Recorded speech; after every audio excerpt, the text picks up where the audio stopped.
All right, what's up, everybody?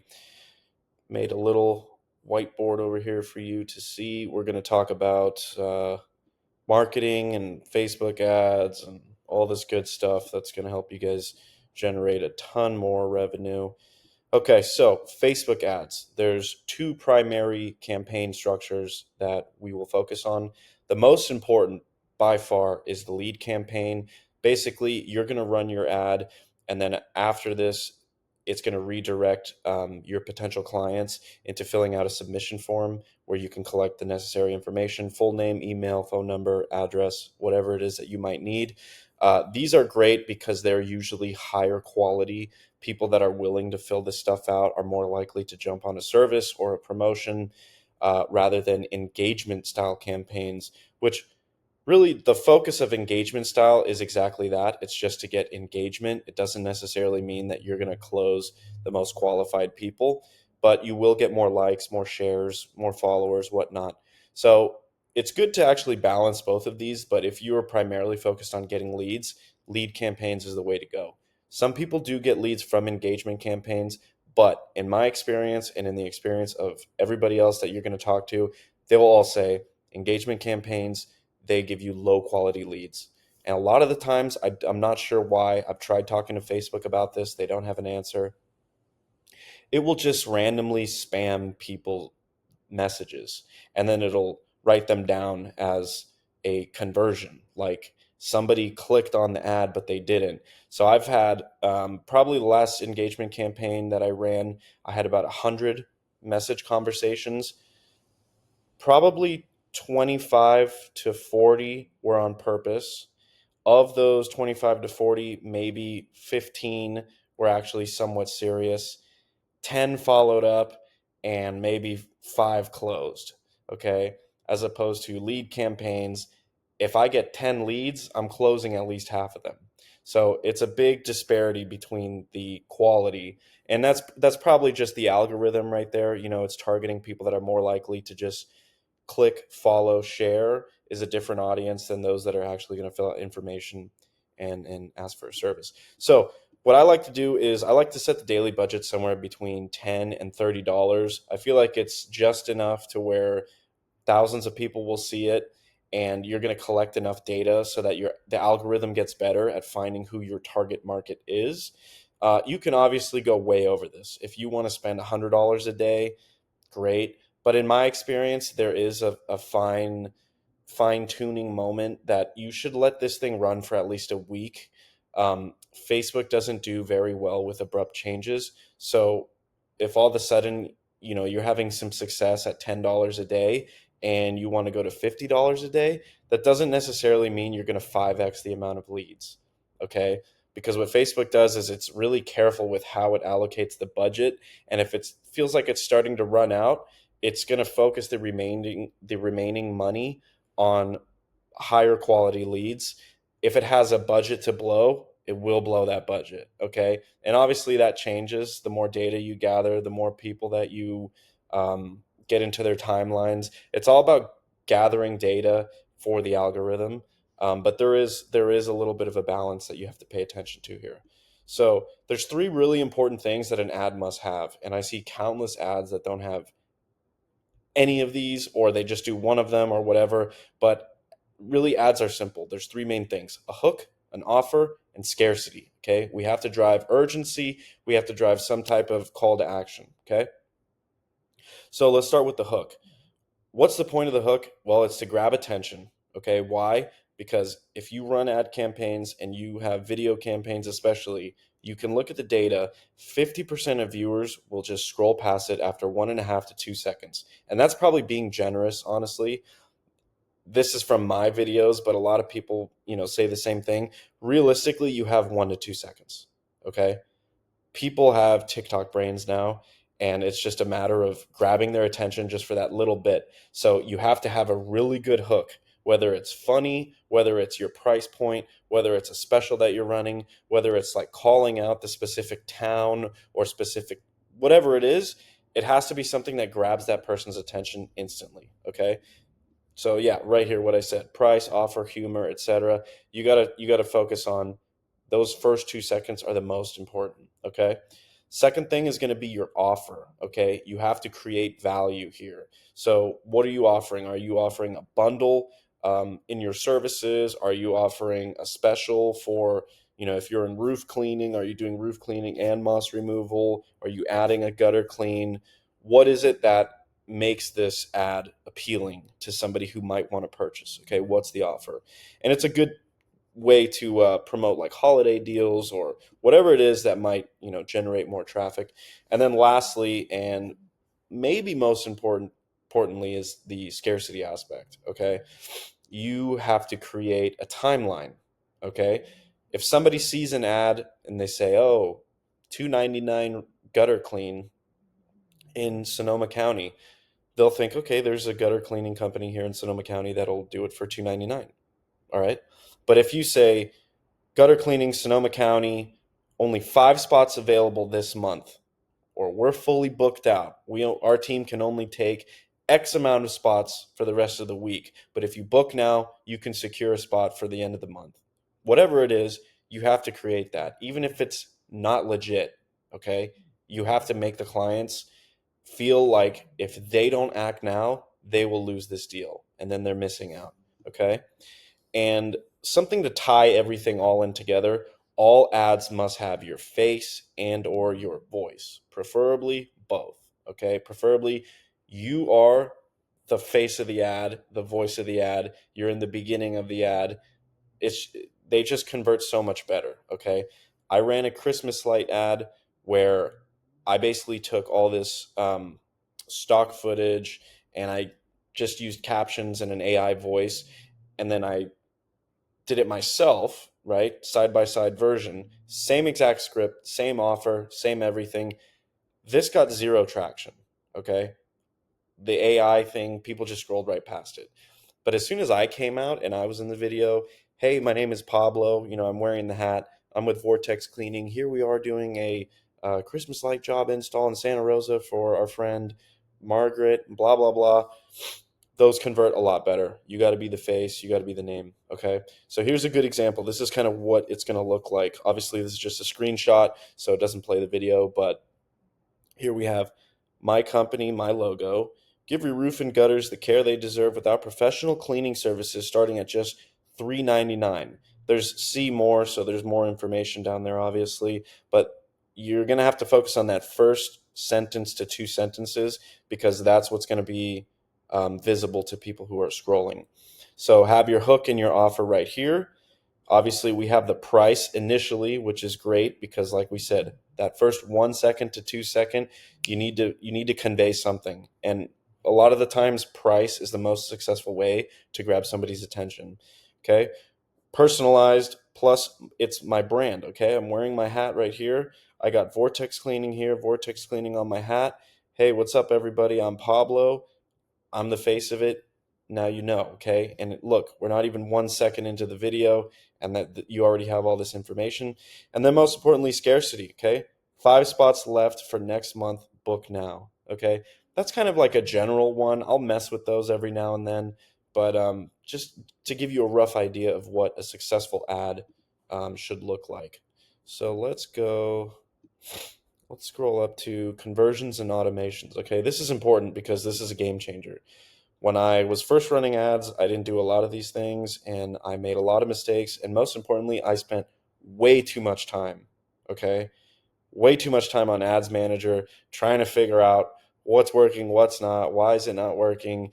I'm on the jobs, I'm on roofs all the time, and then I'm getting leads, and maybe I'm forgetting to follow up with them by the end of the day or whatever. Just losing money left and right. So it's important that you have your automations and everything set. So your lead form, like I said earlier, you're going to be collecting the appropriate information. Usually this is just enough to get you going.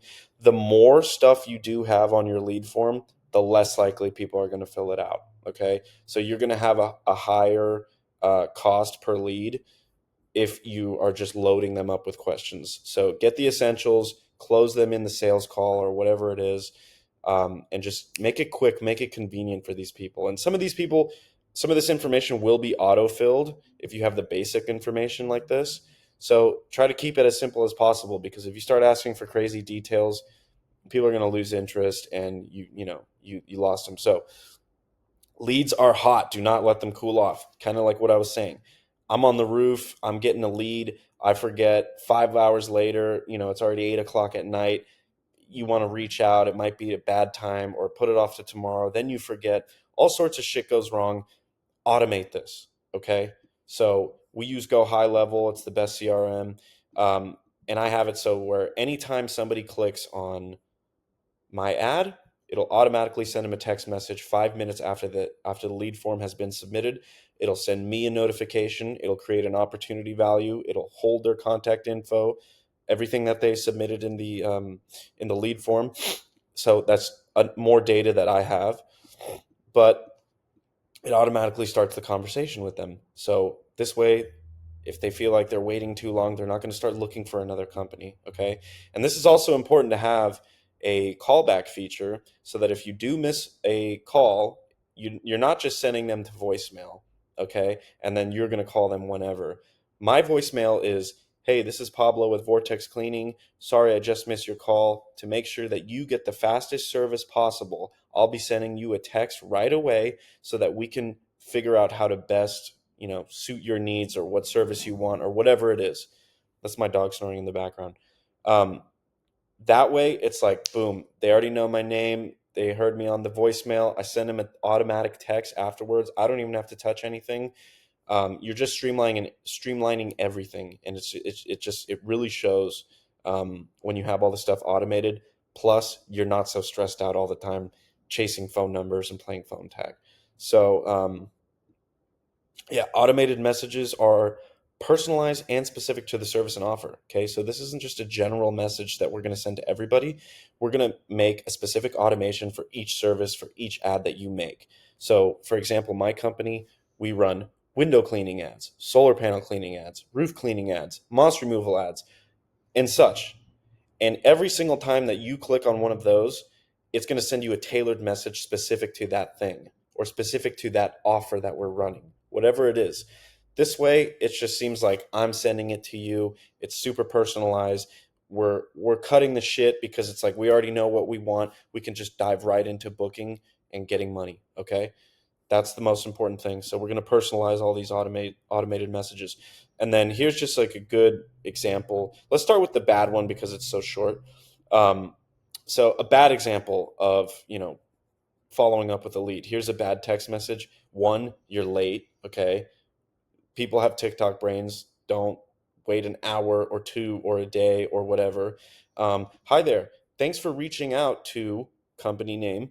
Please fill out the following form and a technician will get back to you as soon as possible. And then they might not even follow up. That is the easiest way to lose business. And I can't tell you how many people look at this and think it's okay. All right. Here's a good version right here. And this is one that I use. Hey, client name, okay? It's going to automatically take the name that they submitted from the lead form. It's going to put it in the automated messages. So we'll say it's John. Hey, John, this is Pablo with Vortex Cleaning. I saw that you had filled out a submission form for our October roof and gutter cleaning special. We do have a few spots available, and then you can put whatever time frame in there. Would you like to book an appointment now? Or you can ask them, do you have any questions on the service, or are you looking to book? Whatever it is. But this is significantly better. One, because it feels like I'm sending you the message. It's specific, it's to the point, and now we're at the do you have questions, or when do you want to book? Okay, we want to cut right to that point. Yeah, more responses can be automated. So if you want to run with it after that first contact point and then get back to them with specifics, you can. If not, we can program AI to basically respond to these things. We'll give them guidelines on what to say, what not to say, what to talk about in terms of price and service, whatever it is. It's pretty programmable here, so that'll just kind of save you some time and maybe give your customers a more streamlined thing, because it's like as soon as they get on the phone with you, you're just basically booking a date. Or you can also just have your calendar directly on there. For some businesses, this doesn't really work because of the scope of work and how much time something might need. But if you're a business who feels comfortable with this, or your turnaround rate is pretty fast, you can, as soon as they book, just send them a direct link to a calendar, okay, which is amazing. So we use Calendly. Um, there's some other ones out there. Go High Level even has an integrated calendar system in it too, but I mean, it's really your preference. But this way, somebody can just click on your ad, fill in the information gets sent to you, it gets saved by the CRM, your company has all the data, and then they're booking, okay? And you could have been on a roof the whole time cleaning a gutter and had no clue, and your business is literally taking in leads, okay? And then, yeah, what we also like to do for automations is set an appointment reminder. So a day before, hey, John, this is so and so. Don't forget that you have an appointment tomorrow, 12 o'clock for a gutter clean. And then set it for an hour before. Hey, just letting you know we're still good for today, blah, blah, blah. 5 minutes. Hey, we're almost here. This way, it's just, way more professional. A lot of people in the service industry, it's like if you ever called a cable guy or waited for a UPS guy or an electrician to show up, it's like between the hours of 12 and 3. And so you're just sitting here with your thumb up your ass the whole time. It's just not a good way to do business. Then we're going to automate Google review requests after the job is completed. So once the appointment booking date is set, everything is saved and confirmed. You go out and you do the job. You can send it like an hour, 2 hours, a day later, whatever it is. But we can send them an email saying, hey, you did so and so's, got so and so's service. Would you please mind leaving us a review, whatever you want to put there? And you can do that by email. You can do it by text. You can do it by both. So if they're not following up with the email, send them a reminder text the next day. All of that stuff can be automated, and each individual one can be personalized. And you can change, hey, we sent you an email, but we didn't get it, so we're texting you, whatever it is. We can automate all that stuff so you don't have to worry about that, because reviews are like gold, okay? Especially in the service industry. And then what I like to do also is have an automated checkup. So 1 to 3 months later after their service, 6 months, 1 year. This is even great. I like to do it just to say hi, just to basically pop in their brains every now and then, like don't forget about us. Like, but it's a really good way for you to also run promotions, give people clients exclusive time frame on maybe like a really hot season, like window cleaning in the spring, or Christmas lights in like November, October before the rush. It's just a good way to like keep contact with all your clients. And yeah, like I just said right here, great opportunity for repeat work and referrals. Um, so lastly, what we'll talk about here is your network. That's your net worth. So we're going to handle all the online stuff. We're going to handle all your social media marketing, your ads, Google ads, whatever it is. We're going to generate you leads that way. But we can't be boots on the ground getting you jobs. We can't go out there and network for you, meet, local business owners or the chamber of commerce of your town or whatever it is. That's the stuff that you have to put. And that's kind of why in one of my other videos, I was talking about the mindset. So you have to be a businessman, not a technician. A technician is supposed to work all day. Okay. Businessman is supposed to go get more business. So become active in your online and local community. Okay, so let's start with the online section. What does that mean? Facebook groups are huge. Okay, Instagram is great for marketing. Instagram is great for selling a product, like a trendy product or clothes or whatever it is.